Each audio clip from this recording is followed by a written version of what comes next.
Kalau Tuhan izinkan ada satu musim yang tidak nyaman di dunia ini, global scale lagi, kita harus bisa leverage on it. Kita harus bisa menjadikan setiap suasana tidak nyaman itu batu tumpuan, bukan batu sandungan. Batu lompatan, bukan yang menjatuhkan. Meskipun tidak nyaman, siapa yang bilang nyaman? Oh, segala sesuatu berubah. Tapi kalau ini di luar kendaliku, bukan karena dosaku, maka Tuhan, bantu aku yang bodoh seperti keledai dungu untuk mengerti maksudmu.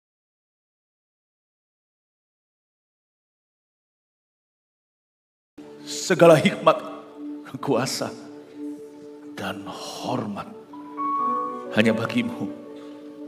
Penasihatku yang ajaib, Bapakku yang kekal, Allahku yang perkasa, Rajaku yang penuh dengan damai sejahtera. You're welcome in our lives. Engkau di dalam setiap musim kehidupan cukup bagi kami. Sebab denganmu Tuhan, kami bisa menghadapi segerombolan. Denganmu kami bisa melompati tembok. Kami bisa mengatasi segala masalah kehidupan. Tiada sepertimu. Terimalah glory, kemuliaan dari mulut lidah bibir yang direct dari hati umatmu.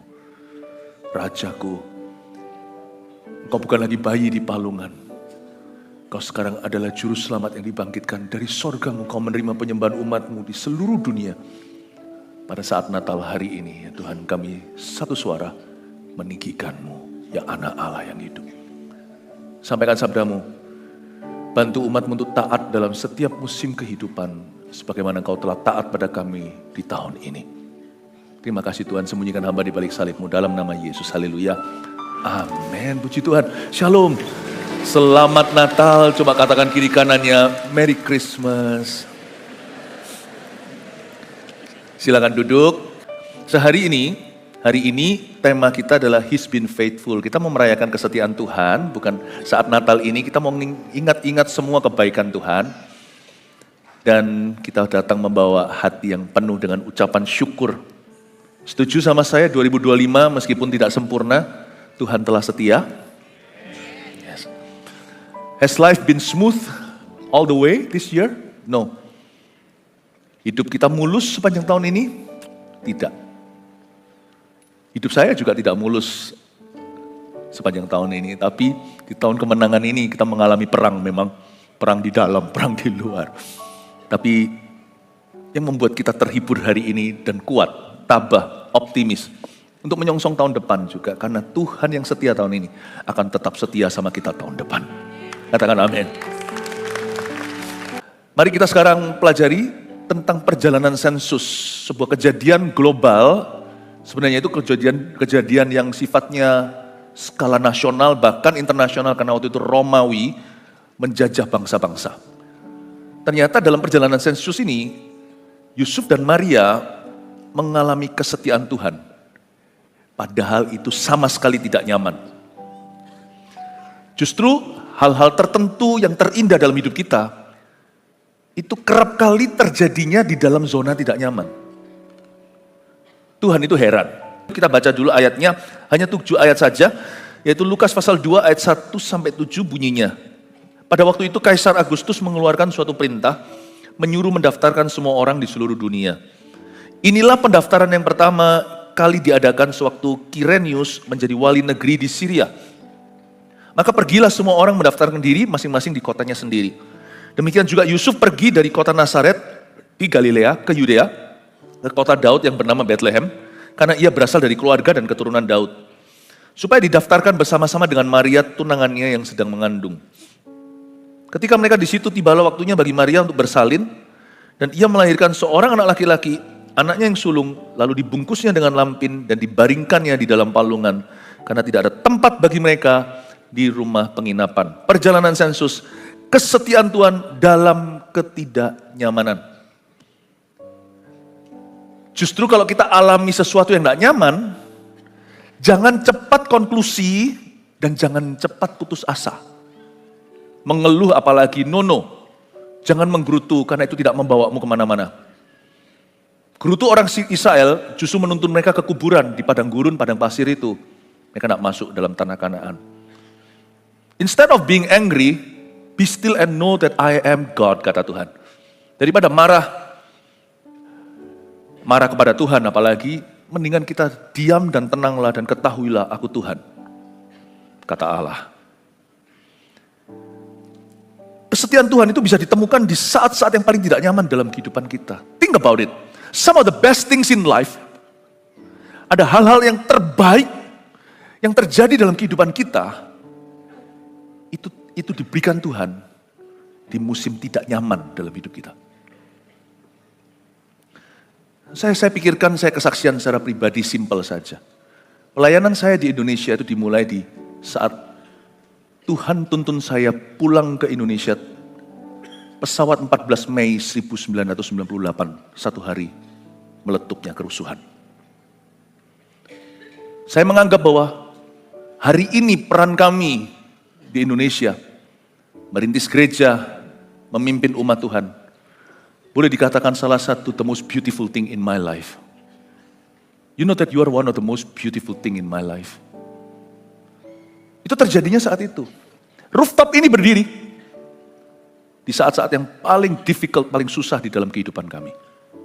Di tahun 2020, bukan 2020 itu permulaannya. Saya kadang-kadang kalau merenungkan ya, pemberian-pemberian Tuhan yang paling bagus itu terjadi di luar zona nyamanku. Untung-untung aku tidak mengeluh saat itu, tetapi menunggu Tuhan punya maksud apa di balik semua ini. Untung saya tidak konklusi dan menghakimi yang Maha Kuasa. Karena justru ketika kompas saya berhenti, disitulah naluri ilahi diberi. Think about it.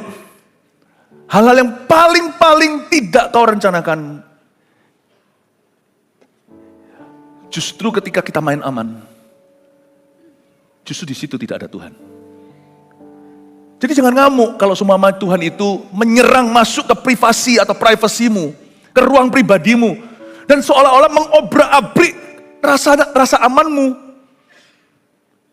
Lu kok begini? Aku maunya sih begitu.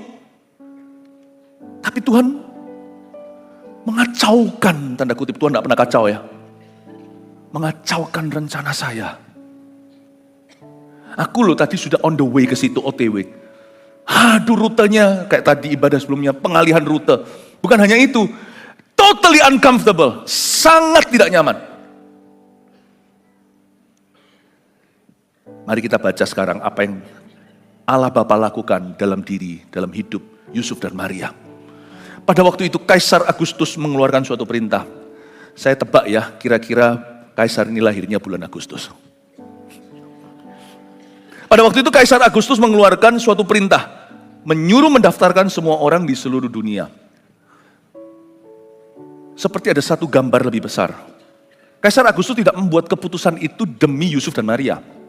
Yusuf Maria sudah tunangan, hidup fine-fine saja di Israel sebelah utara. Peta Israel ya, nanti tahun depan Tuhan izinkan kita ke sana. Bulan apa kita ke situ? Berapa? November ya, untuk ketemu sama Kaisar November.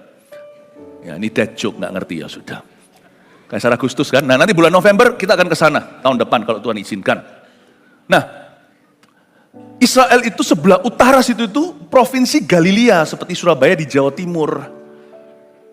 Di Galilea itu ada satu kota tidak ternama. Kota itu saking biasanya, biasa banget bahkan miskin, namanya kota Nazaret. Dan mereka itu sudah fine-fine saja lah tinggal di sana.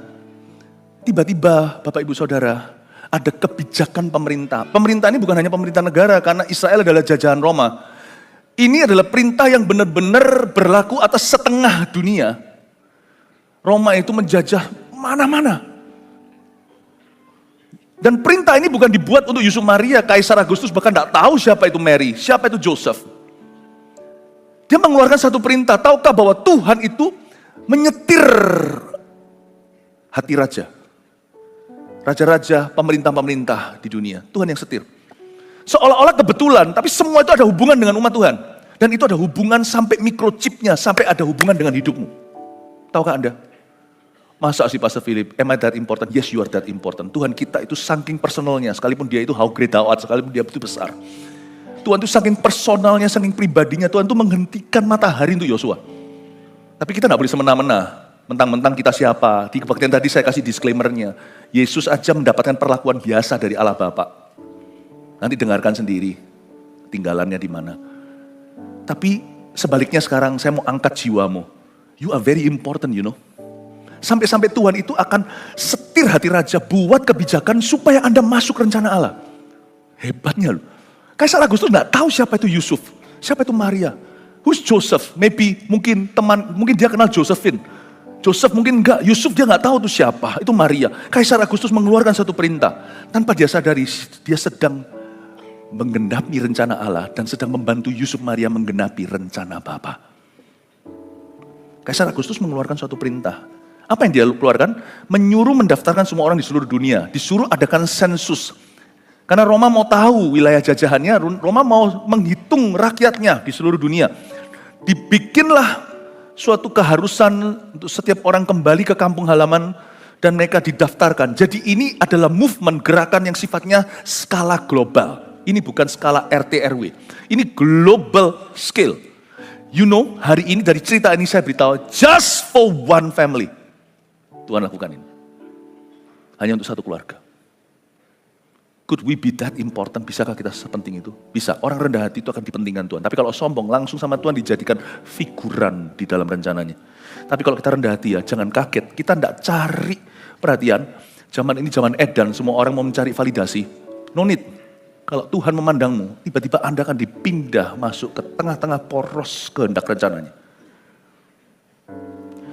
Dan demi satu baby, ya kan Pastor Philip gak bisa ditandingi kan, itu kan Yesus anak Allah. Lu jangan lupa, Paulus menjelaskan dalam suratnya, kalau kita yang percaya Yesus sekalipun kita gak sempurna, kita itu dipandang sempurna oleh Bapa karena pengorbanan Yesus, bukan karena kita sempurna. Jadi dari awal itu kita sudah dapat platform untuk GR di hadapan Allah. Bahwa karena Yesus dalam hidupku, aku berkenan kepada Tuhan. Sekarang Paulus mengatakan dalam suratnya di Roma, kita juga menjadi heir. Artinya heir itu H-E-I-R, hair itu loh, bukan rambut. Heir itu artinya ahli waris, heir. We are co-heirs with Christ. Kita itu ahli waris bersama dengan Kristus. Kalau Bapak kayak gitu sama Yesus, Bapak akan kayak gitu sama pengikut Kristus. Ini bukan motivasi, ini firman Allah. Coba bisa katakan, I am important, aku penting. Katakan aku berharga. Amin. Ya, yang sombong hatinya tidak boleh tepuk dadanya tadi, rendah hati dulu, baru nanti Tuhan angkat. Tapi kalau kita sudah mawas diri, tahu diri kita siapa, Tuhan siapa, kita berhak menepuk dada dan berkata, I am important, I matter to God. Aku berharga, aku penting bagi Allah. Aku bagian dari rencana Allah yang tiada duanya.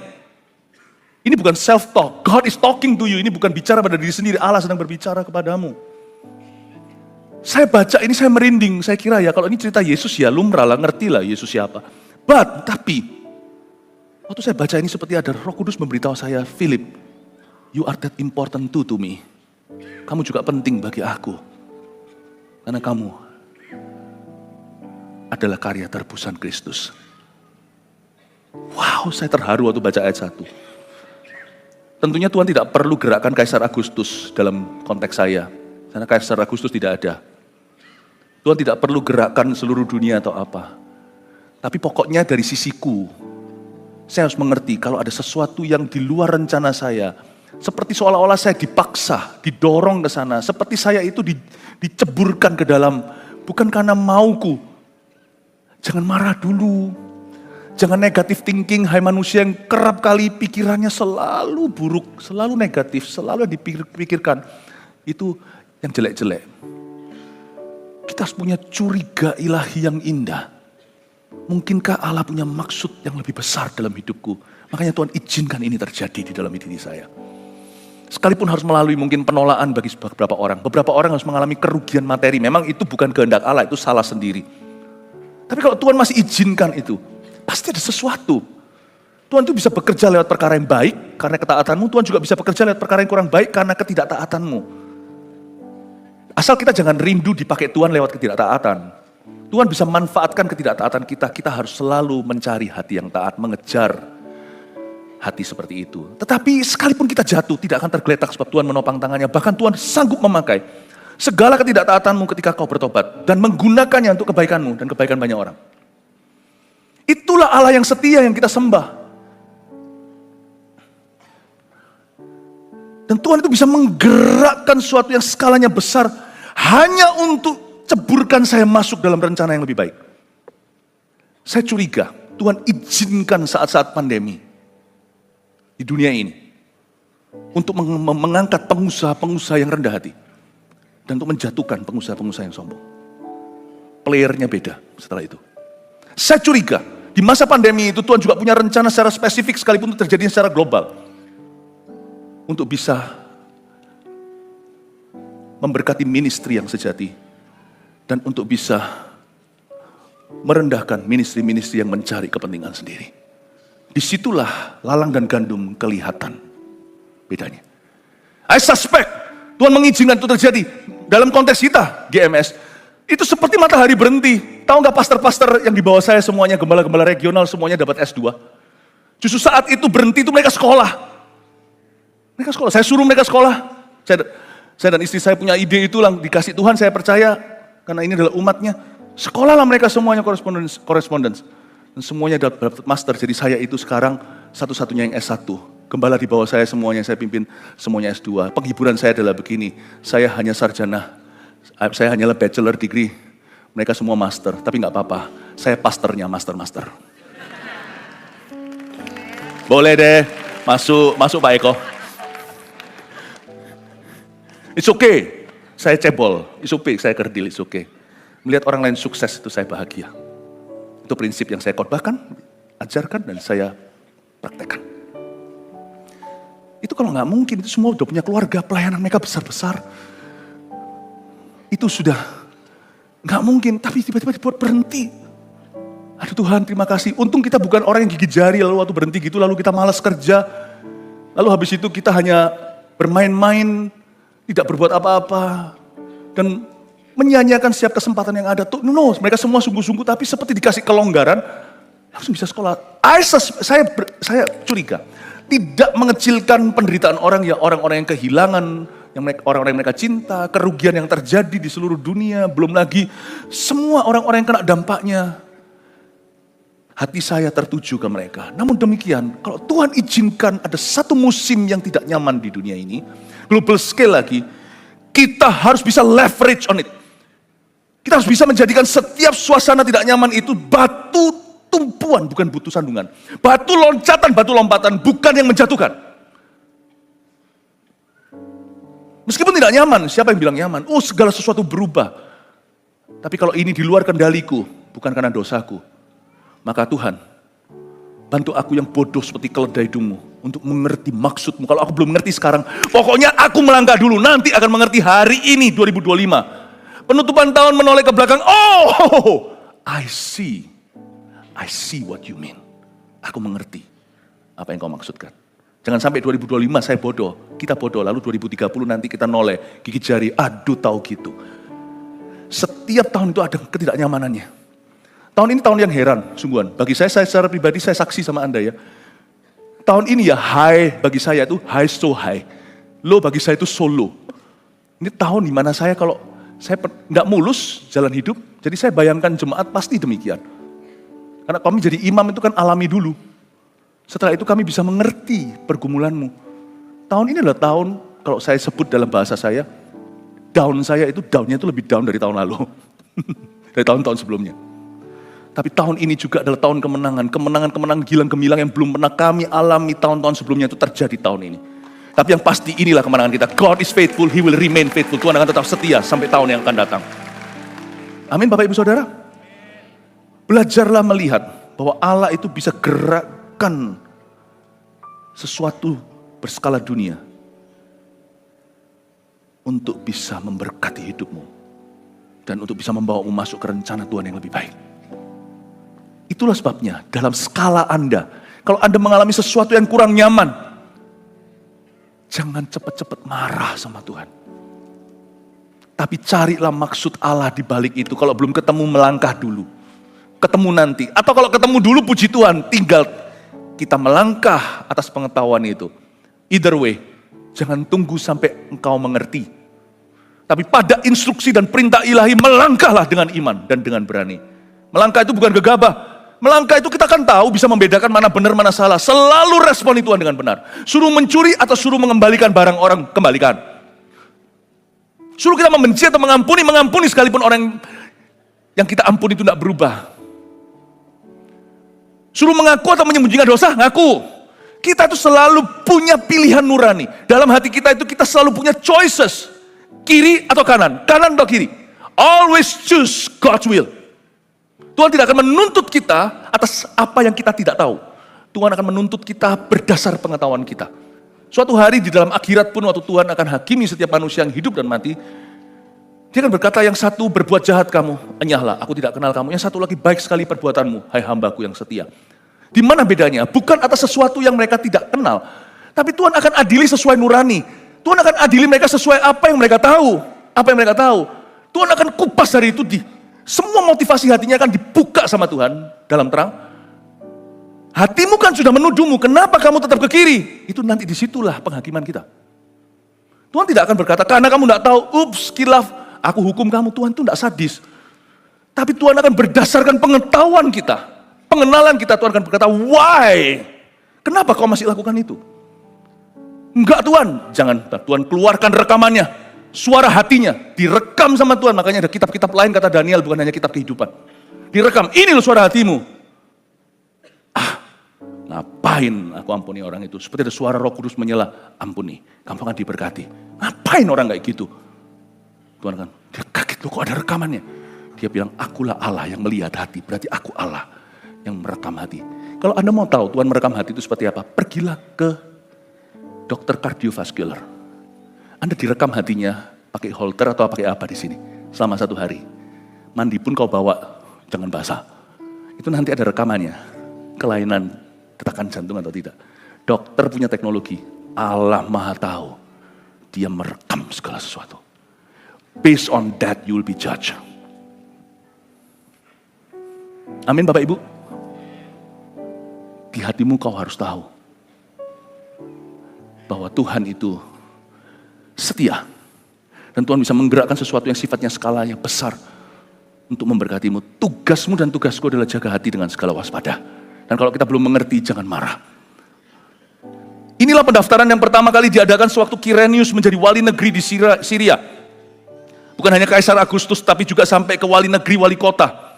Tuhan itu menggerakkan wali kota, menggerakkan raja, perdana menteri, segala. Dan ini tidak nyaman. Saya yakin sebagai seorang Yusuf dan seorang Maria, mereka pasti berkata, dalam bahasa Inggrisnya, bot-botan. Apa-apaan. That joke saya keluar terus ya. Maafkan ya. Mereka pasti dalam hati gumun. Apa-apaan ini? Bukankah engkau memberi kepada kami dalam mimpi? Atau Maria didatangi malaikat? Kamu akan mengandung anaknya Allah. Kamu akan mengandung oleh Roh Kudus. Dan itu bukan hasil sperma atau persetubuhan manusia. Kenapa setelah itu hidup kami kok tambah gak nyaman Tuhan? Coba lihat, maka pergilah semua orang mendaftarkan diri masing-masing di kotanya sendiri.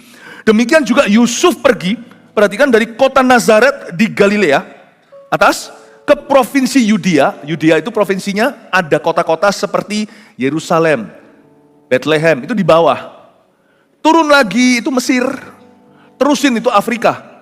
Kalau kita lihat peta ya, kalau Israel utara atas Galilea sana ada Syria. Ya, ada dataran tinggi Golan Heights yang pernah jadi perang-perangan di sana dengan Israel. Atas lagi ada Lebanon, terus itu sampai di sebelah sana di map atau di peta nanti akan ada Iran, Irak, Afghanistan, terus sampai sana sampai Asia. Nah sekarang ini dari Galilea di kota Nazaret ke Yudea, ke kota Daud yang bernama Bethlehem. Bethlehem lebih bawah, makanya lebih dingin dari Yerusalem. Jadi mereka disuruh pergi dari up north, dari utara, paling utara, ke selatan, salah satu yang paling selatan. Dan jangan lupa, kita lihat ayat 5. Supaya didaftarkan bersama-sama dengan Maria, tunangannya. Karena dua-dua adalah suku Yehuda. Yesus itu double Yehuda. Ya memang papa, ayahnya tidak ada. Bapa di sorga. Tapi ayah asuhnya Yehuda. Bersama-sama dengan Maria tunangannya yang sedang mengandung. Mengandung tua ini, bukan mengandung muda. Karena setelah sensus itu mereka perjalanan sampai Bethlehem, tak lama kemudian palungan. Jadi siapa tahu mungkin Maria usia berapa kandungannya? 7 bulan, 8 bulan. Udah usia tua gitu kita bahkan takut naik pesawat, tidak diperbolehkan. Maria tentunya nggak mungkin jalan kaki. Mereka pasti pakai transportasi. Dan orang-orang kaya dulu naik kuda, mereka dari keluarga biasa naik keledai. Itu pasti pakai uangnya Yusuf. Yusuf itu tukang kayu. Tukang kayu itu zaman itu adalah pekerjaan biasa. Ya, fixing mebel rumah. Mereka nggak punya showroom, mebel besar, ekspor impor, nggak begitu. Jadi mereka dengan uang yang ada Yusuf tuh habis-habisan. Karena sekarang Yusuf harus sewa perjalanan panjang. Ini tiketnya long haul, utara ke selatan. Itu mahal. Itu keledai bisa-bisa bukan di rental. Siapa nanti akan bawa keledai itu ke utara lagi? Itu pasti harus beli. Keledai itu harganya tidak seberapa dibanding kuda, tetap mahal saudara. Tukang kayu beli mobil, naik motor dia, kalau bisa naik sepeda, kalau bisa jalan kaki, kalau bisa dia pakai transportasi umum. Ini dia harus beli sendiri, belum lagi perjalanannya. Aduh, makanya tidak heran kan, saya kasih sedikit tambahan tips. Tidak heran pada waktu akhirnya akhirnya Maria mengandung dan maksudnya Maria melahirkan anak. Tuhan tuh bisa kirim raja dari jauh, Irak-Iran sana. Orang-orang Majus datang kasih emas. Dibalikin tuh harga keledai. Dibalikin. Tuhan memang pernah berhutang sama kita kalau kita memberi.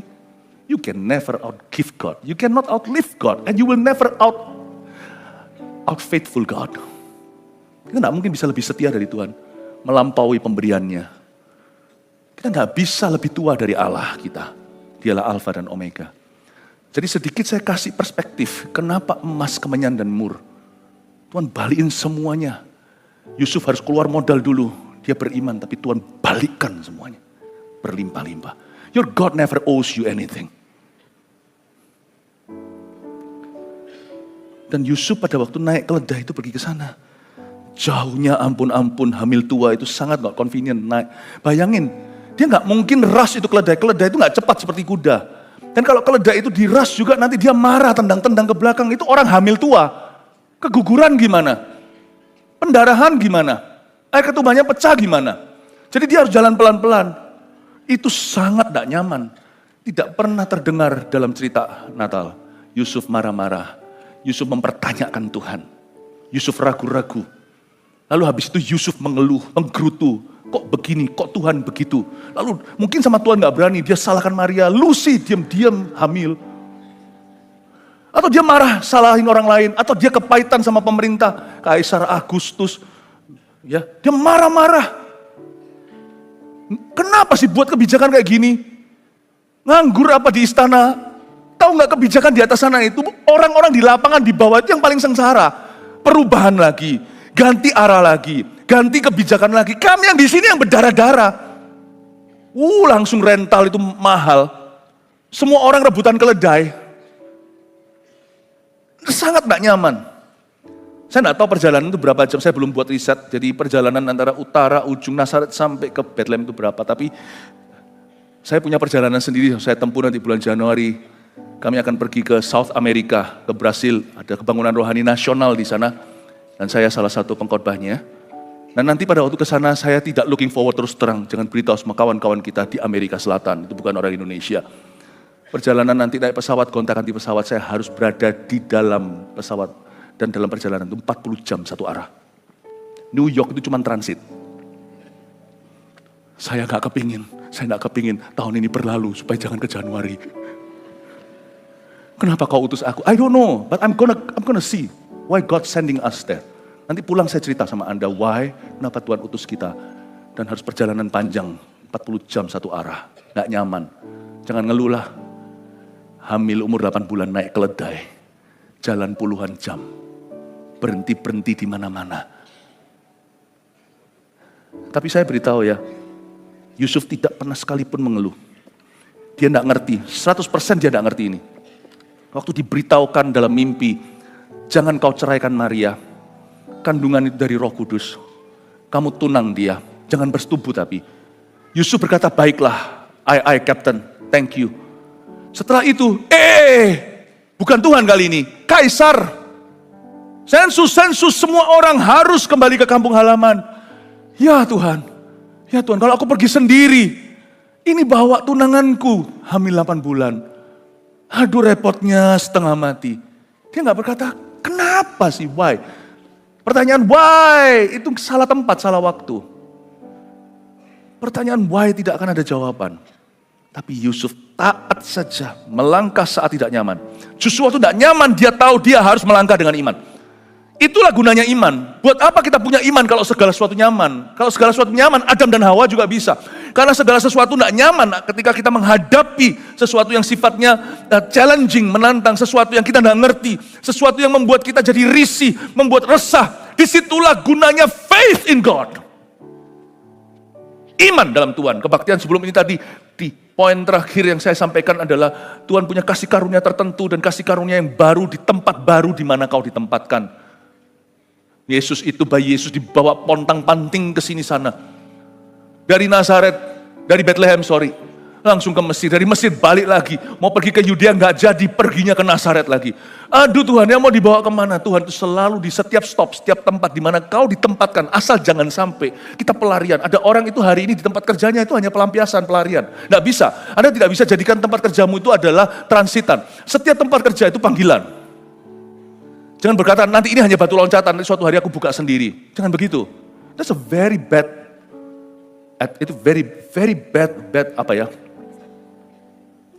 No, it's very bad motive. Motivasi itu tidak bisa diberkati Tuhan. Nggak ada orang itu tempat itu cuma sementara. Tuhan bisa bawa Anda kepada perkara berikutnya, tapi Anda harus selesaikan dengan benar. Jangan pernah berada dalam gereja karena kau lari dari gereja sebelumnya, karena tidak bisa dibentuk di situ. Percuma mau pergi ke 1001 gereja. Gereja paling benar pun kau tetap akan salah. Tuhan tidak pernah, di tempat baru itu selalu ada kasih karunia Allah lagi dalam hidupmu. Jadi Yusuf tidak mengeluh. Dia tahu waktu dia tidak nyaman, disinilah saatnya dia harus pakai iman. Yusuf ini seperti Abraham, disuruh pergi dari kampung halaman. Dia nurut. You see, kesamaan Yusuf, Abraham dan semua tokoh iman adalah they trust God when they don't understand. Mereka tetap percaya pada Tuhan saat mereka tidak mengerti. Percaya itu ada 2 kata dalam bahasa Inggris. Believe, semua kita believe. Setan pun ya, percaya Yesus adalah Tuhan. Saya kalau mengalami kelepasan dulu, ada saat, bukan dulu, dari waktu ke waktu. Mau gak mau ketemu setan bukan karena janjian. Ya mau gak mau ketemu setan lah kalau Anda mau deal, mau urusi dosa manusia. Kadang-kadang dia manifestasi, wah gak mau keluar. Ada juga yang pernah berkata sama saya, aku tahu Yesus itu siapa. Saya bilang, diam, keluar dalam nama Yesus. Setan pun tahu siapa Yesus. So your belief tidak beda. Belief kita dengan setan tidak beda. Setan lebih tahu daripada orang yang tidak percaya Yesus itu Tuhan. Kita aja ragu, setan tahu. Yang membuat kita beda sama setan adalah kita punya percaya. Itu bukan sampai belief atau percaya, tapi sampai percayakan atau trust. Setan tidak mempercayakan dirinya. Dia memberontak. Memberontak kepada Allah yang menciptakannya. Kita itu mempercayakan hidup kita. Mempercayakan our love life. Hidup cinta kita. Romansa kita. Mempercayakan bisnis kita. Semua hikmat-hikmatnya dari Tuhan. Mempercayakan ministry. Mempercayakan hatimu, perasaanmu. Waktu kita merasa gini gitu, gelisah kita percayakan ke Tuhan dan biarkan let your will be done. Bukan kehendakku tapi kehendakmu yang jadi. Kita percayakan anak-anak kita kepada Tuhan. Sekalipun kadang-kadang kita harus bertentangan dengan mereka. Kita mau percayakan mereka kepada Tuhan, kadang-kadang kita harus melawan darah dan daging sendiri. Dan kadang-kadang kita harus melawan daging kita sendiri juga. Aku lebih percaya Tuhan daripada percaya emosiku. Lebih percaya dari Tuhan daripada percaya pengertianku. You see, trust cost you everything. Belief cost you nothing. Percaya artinya percaya cuman belief doang. Itu gak akan ada harga yang kau bayar. Itu cuman teori. Sekalipun doktrinmu benar. Jangan gaya. Karena percaya seperti itu, what's the difference? What's the difference? Roh jahat pun tahu. Trusting God, itu yang glory. Mempercayakan ke Tuhan. Yusuf mempercayakan jiwanya ke Tuhan. Dia mempercayakan family-nya. Makanya saya lihat Yusuf ini saya kagum. Salah satu tokoh yang jarang dibahas dari sisi begini. Sebenarnya he's a man of faith. Bapak tidak salah pilih siapa yang mengasuh putra tunggal, putra mahkota surga. Ketika mereka di situ, tibalah waktunya bagi Maria untuk bersalin, dia kan? Paling tidak 8 bulan tuh. Karena Yesus tidak lahir prematur. Mereka di situ baru nyampe, tibalah waktunya bagi Maria untuk bersalin. Coba ceklah, kira-kira berapa jam jalan atau naik keledai dari itu nanti. Coba cek ya, nanti beritahu saya, siapa yang tahu nanti beritahu saya. Hah? 4 days ya? Oke, saya terhibur, cuma 40 jam. Naik pesawat lagi, ini jalan kaki, bawa wanita hamil lagi. Ketika mereka di situ, tibalah waktunya bagi Maria untuk bersalin 4 days, katanya 4 hari. Dan ia melahirkan seorang anak laki-laki, anak yang sulung, lalu dibungkusnya dengan lampin, dan dibaringkannya, jadi lemper. Dibungkus dengan lampin. Dan dibaringkannya dalam palungan. Karena tidak ada lagi tempat bagi mereka di rumah penginapan. Gak enak ikut Tuhan. You know sometimes your obedience ends up in a manger. Ketaatanmu tidak berakhir di istana ya. Tiba-tiba tidak ada langsung orang-orang merayakannya, wow, our heroes, pahlawan kita pulang. Ketaatan seseorang bisa jadi berakhir di palungan. Yusuf pergi, mungkin dia mempercayakan. Waktu dia mempercayakan, apa ekspektasinya? Who knows, tidak tahu. Tapi waktu dia jalan sampai ke Bethlehem, dia harapkan mungkin bisa jadi di dalam watak kecilnya, karena dia juga manusia biasa. Mungkin kan nanti di situ Bapa di sorga sudah mempersiapkan seseorang atau mempersiapkan sebuah penyambutan hospitality atau apa. Dia sampai di sana, everyone semua tutup pintu, tutup. Dia nggak ngerti, kok gini ya? Aku disuruh sama Tuhan, tapi kok ditolak kiri kanan. Aku disuruh Tuhan, tapi kok gini hasilnya? Aku kira di sini minimal nanti gimana? Padahal tadi dari situ tadi Tuhan perintahkan, tapi ke sini kok nggak ada tanda-tanda. Gimana? Nanti sih dia akan ketemu orang Majus, dia heran-heran. Nanti dia akan ketemu para gembala. Maria taruh dalam hatinya, who is this child anyway? Padahal dia sudah tahu, sudah dengar dari malaikat. Dia sampai seperti seril sampai dia memikirkan, kira-kira siapa ini yang kulahirkan ini? Nanti ketemu di bait Allah, dicubit-cubit pipinya, ada satu orang tua, orang yang sangat saleh, satu kota itu semua tahu orang itu nabi. Simeon dan Hana, satu pendoa syafat yang berkata, now I'm ready to die. Who is my baby? Could it be true that my baby created the world? Bayiku yang ciptakan bumi dan langit. Dia masih belum sadar karena maternal, karena seorang mother, mama. Pasti dia lihat anaknya, hati-hati Yesus. Kejeduk. Mama itu untuk jadi seorang believer, ini anak sendiri itu kadang-kadang blur. Tapi kadang-kadang dari waktu ke waktu Maria dibikin menjadi salah satu seperti kita. Karena Yesus juga akan menjadi juru selamatnya Maria. We are all sinners, you see. Kita semua adalah Roma 3 ayat 23. Kita semua adalah orang berdosa. Dari waktu ke waktu dia lihat, who is this child that I gave birth to? Siapa ini bayi? Aku tidak kenal dia. Tidak kenal bukan karena dosa. Tidak kenal karena holy, karena suci. Who is this? Who is this? Tapi kau kira itu akan mudah hanya karena Yesus di pangkuanmu, hai Maria? Masuk ke sana, semua major brand hotel tutup pintu. Untunglah, kalau enggak nanti suatu hari Yesus berutang budi sama, saya enggak bisa sebut brand-brand hotel. Misalnya, Jesus by Melati. Forever and ever, royalty. Jesus is so holy, Yusuf belum mengerti. No one can own him. Tidak ada yang bisa memiliki dia. Supaya suatu hari tidak ada yang berkata, setiap kali Alkitab dicetak di belakangnya tulis sponsored by Melati. Melati Hotel. Aku yang kasih Yesus ranjang. No! Kau diberkati Yesus iya.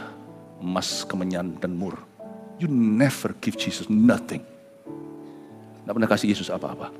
Ketidaknyamanan itu mengajarkan kita just to stay humble. And just keep on trusting. Tetap percaya ketika kau tidak mengerti. Udah 3 poin ini bawa pulang ke rumah. Menjadi rema dan summary atau rangkuman. Number 1. Interupsi hidup bisa jadi adalah sebuah kesempatan ilahi. Sadari itu. Kalau Anda diinterupsi sama Tuhan. Bukan karena salah sendiri. Tapi ini di luar dugaan, di luar rencanamu. Ada interupsi dan itu sama sekali gak nyaman. Itu bukan suatu surprise kejutan yang indah. Tapi sesuatu kok gini. Aduh kok gini. Jangan panik, karena panik membuat Anda jadi pasien. Dan itu perlu waktu untuk menenangkan Anda, itu buang-buang waktu namanya. Jangan marah membuat Anda jadi musuh Allah. Justru waktu Anda diinterupsi, hidup Anda tidak menentu, justru gandenglah Tuhan Yesus. Justru Anda harus jadi sahabat sama pejabat nomor 1 di seluruh dunia, Jesus Christ namanya. Interupsi-interupsi hidup bisa jadi loh ya, adalah sebuah kesempatan ilahi. Coba pikirkan lagi ya, kalau Anda renungkan. Benar nggak sih ada perkara-perkara terindah dalam hidupmu kalau Anda dan saya mau jujur. Itu terjadinya saat kita diinterupsi. Kita nggak tahu itu Allah.